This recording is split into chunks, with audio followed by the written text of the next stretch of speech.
ಕಾರ್ಮಿಕರಿಗೆ ಪಟ್ಟಣದಲ್ಲಿ ಪ್ರತ್ಯೇಕ ಲೇಔಟ್ ಮಾಡಿ ಕಾರ್ಮಿಕರ ಬಡಾವಣೆ ಎಂದು ನಾಮಕರಣ ಮಾಡಬೇಕು ಎಂದು Karnataka state construction worker central union ಮಾಜಿ ಕಾರ್ಯದರ್ಶಿ ಟಿ ಬಸಪ್ಪ ನಾಯಕ್ ಹೇಳಿದ್ದಾರೆ. ಗುರುವಾರ ಪಟ್ಟಣದ ವಾಲ್ಮೀಕಿ ವೃತ್ತದಲ್ಲಿ Karnataka state construction worker central union ವತಿಯಿಂದ ಕಾರ್ಮಿಕರ ದಿನಾಚರಣೆಯ ಕಾರ್ಯಕ್ರಮದಲ್ಲಿ ವಿಶೇಷ ಪೂಜೆ ಸಲ್ಲಿಸಿ ನಂತರ ಮಾಧ್ಯಮದೊಂದಿಗೆ ಮಾತನಾಡಿದ ಅವರು, ನಾಯಕನಹಟ್ಟಿ ಹೋಬಳಿಯ ಕಟ್ಟಡ ಹಾಗೂ ಸಂಘಟಿತ ಮತ್ತು ಅಸಂಘಟಿತ ಕಾರ್ಮಿಕರು ಕೂಡಿ ಸರ್ಕಾರದ ಆದೇಶದಂತೆ ಮೇ 1ರಂದು ಪ್ರತಿ ವರ್ಷ ಎಲ್ಲ ಕಾರ್ಮಿಕರು ಸೇರಿ ಪಟ್ಟಣದಲ್ಲಿ ಕಾರ್ಮಿಕರ ದಿನಾಚರಣೆಯನ್ನು ಸಿಹಿ ಹಂಚಿ ಸಂಭ್ರಮದಿಂದ ಆಚರಿಸುತ್ತೇವೆ.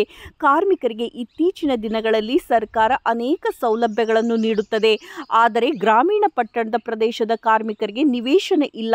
ಕಾರ್ಮಿಕರಿಗೆ ಪ್ರತ್ಯೇಕ ಲೇಔಟ್ ಮಾಡಿ ಕಾರ್ಮಿಕರ ಬಡಾವಣೆ ಎಂದು ನಾಮಕರಣ ಮಾಡಬೇಕು. ಕೆಲವು ಕೂಲಿ ಕಾರ್ಮಿಕರಿಗೆ ಮನೆಗಳು ಇಲ್ಲ. ಸರ್ಕಾರ ಕೂಡಲೇ ಪಟ್ಟಣದಲ್ಲಿ ಕಾರ್ಮಿಕರಿಗೆ ನಿವೇಶನ ಕಲ್ಪಿಸಬೇಕು ಮತ್ತು 10 ಎಕರೆ ಜಮೀನನ್ನು ಮೀಸಲು ಇಡಬೇಕು.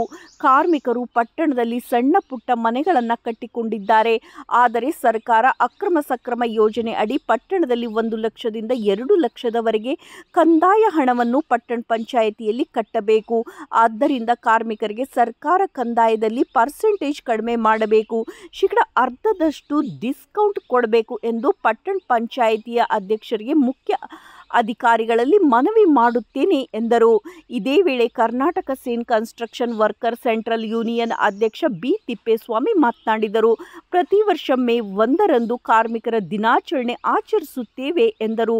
ಈ ಸಂದರ್ಭದಲ್ಲಿ ಉಪಾಧ್ಯಕ್ಷ ಎನ್.ಸಿ. ತಿಪ್ಪೇಸ್ವಾಮಿ, ಸಂಘಟಕ ಕಾರ್ಯದರ್ಶಿ ಅಫ್ಜಲ್, ಸೈಯದ್ ದಾದಾಪೀರ್, ರೆಹಮತ್ತುಲ್ಲಾ, ಜಾಗನೂರಹಟ್ಟಿ ತಿಪ್ಪೇಸ್ವಾಮಿ, ಓಬಯ್ಯನಹಟ್ಟಿ ನಾಗಭೂಷಣ್, ಗೌಡಗೆರೆ ಅರ್ಜುನ್ ಸೇರಿದಂತೆ ಹೋಬಳಿ ಮಟ್ಟದ ಕಾರ್ಮಿಕ ಬಂಧುಗಳು ಇದ್ದರು.